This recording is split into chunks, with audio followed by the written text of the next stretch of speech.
Explosive top order, দারুণ কার্যকরী middle order, top অর্ডারে ব্যাট করা pace bowling allrounder, leg spinner.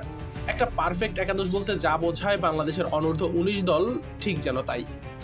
২০২৩-এর Asia cup দাপটের সাথে জেতার পর দলটার সামর্থ্য নিয়ে প্রশ্ন থাকার কথাও নয় কারো।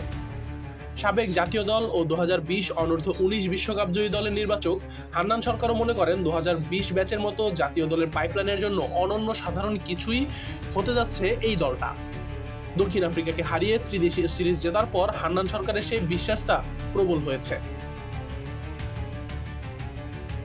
২০২০ সালের অনূর্ধ্ব ১৯ ব্যাচ এনে দিয়েছিল দেশের ক্রীড়া ইতিহাসের সর্বোচ্চ সাফল্য।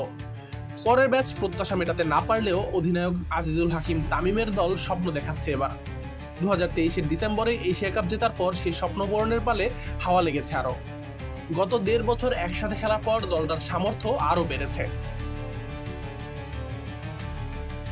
এই দলের একাধিক ক্রিকেটার ইতোমধ্যেই খেলেছেন ঢাকা প্রিমিয়ার লিগ, বিপিএল ও এনসিএল-এ, যাদের মধ্যে অধিনায়ক তামিম, জাওয়াদ আবরার, রিজানরা সিনিয়র ক্রিকেটারদের সাথে টক্কর দিয়ে পারফর্ম করেছেন দেশের ক্রিকেটের সর্বোচ্চ লেভেলে।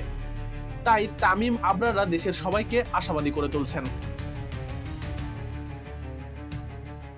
বয়সভিত্তিক পর্যায়ে একটা দলের দলীয় সাফল্যের চেয়েও গুরুত্বপূর্ণ ইন্ডিভিজুয়াল ব্রিলিয়ান্স। এই দলটা সেই জায়গাতেই অসাধারণ। অধিনায়ক আজিজুল হাকিম তামিম ওপেনিংয়ে এক্সপ্লোসিভ ব্যাটিংয়ের সাথে করতে পারেন দারুণ অফ স্পিনও। তামিমের সঙ্গী আরেক দারুণ ধারাবাহিক টপ অর্ডার জাওয়াদ আবরার। সবচেয়ে আকর্ষণীয় দিক হলো এই দলটায় আছেন রিজান হোসেনের মতো টপ অর্ডারে ব্যাট করা দারুণ একজন পেস বোলিং অলরাউন্ডারও।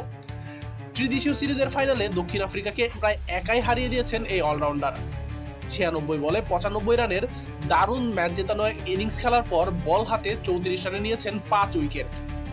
জ্যাক ক্যালিসের দেশের বিরুদ্ধে এমন পারফরমেন্স করে ভবিষ্যতে বাংলাদেশের ক্যালিস হবার স্বপ্নই দেখাচ্ছেন রিজান। সাবেক নির্বাচক ও কোচ হান্নান সরকারের এই আশাবাদ তাই আকাশ কুসুম কোনো কিছু নয়। বাংলাদেশ দলের পাইপলাইন সমৃদ্ধ করার সব রকম রসদই আছে তামিমের এই অনূর্ধ্ব ১৯ দলের মাঝে। স্বপ্ন দেখাচ্ছেন আরো বড় কিছু করার। অনূর্ধ্ব ১৯ পর্যায়ের বিশ্বসেরা হবার সামর্থ্য নিয়ে এসে সিনিয়র পর্যায়ে নিজেকে মেলে ধরতে না পারার বদনাম এই ব্যাচ ঘুচিয়ে দিবে, আপাতত সেটি প্রত্যাশা। আশিকুর রহমান শান্ত, ডি স্পোর্টস।